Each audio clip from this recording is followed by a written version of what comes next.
बहुत समय पहले की बात है। हिमालय की एक शांत और रहस्यमयी गुफा में एक महान ऋषि तपस्या में लीन थे। उनका नाम था ऋषि अथिरा। वे बाल्यकाल से ही प्रकृति और ब्रह्मांड के रहस्यों की खोज में रुचि रखते थे। उन्होंने संन्यास लिया और हिमालय की एक निर्जन गुफा में जाकर तपस्या आरंभ कर दी।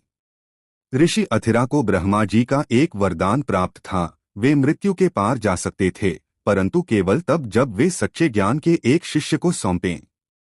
ब्रह्मा ने कहा था, जब कोई योग्य शिष्य स्वयं तुम्हें खोजते हुए यहाँ आएगा, तब तुम उसे यह ज्ञान सौंप सकोगे और मोक्ष को प्राप्त कर सकोगे। इस वचन के साथ ऋषि अथिरा ने तपस्या शुरू की। दिन, महीने, वर्ष बीतते गए। ऋषि अपनी साधना में लीन रहे। उन्होंने ऋतुओं को बदलते देखा, बर्फ गिरती और पिघलती देखी, हिमालय की नदियां चुपचाप बहती रहीं, पर कोई शिष्य नहीं आया। एक दिन लगभग 1000 वर्षों बाद एक छोटा बालक, नाम था अरुण, अपने भीतर उठते सवालों के उत्तर खोजते हुए उस गुफा तक आ पहुंचा। वह बालक मात्र 12 वर्ष का था, परंतु उसकी आंखों में अगाध जिज्ञासा थी।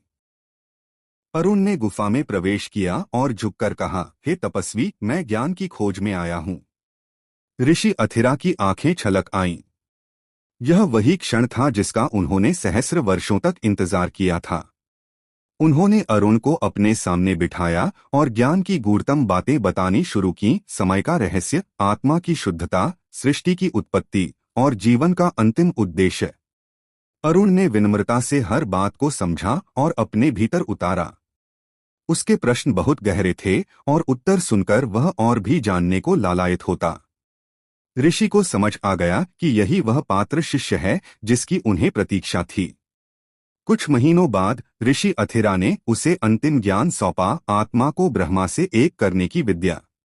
इसके पश्चात उन्होंने एक गहरी सांस ली, अपनी आंखें बंद कीं और उनके शरीर से एक प्रकाश निकला जो आकाश में विलीन हो गया। अरुण वहीं बैठा रहा, मौन और भावुक।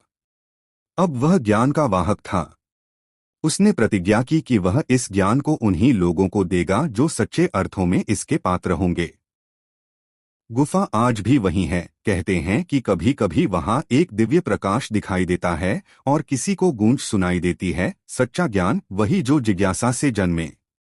क्या आप भी उस ज्ञान की खोज में हैं?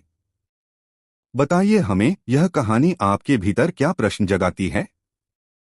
अपनी राय नीचे टिप्पणी में दें।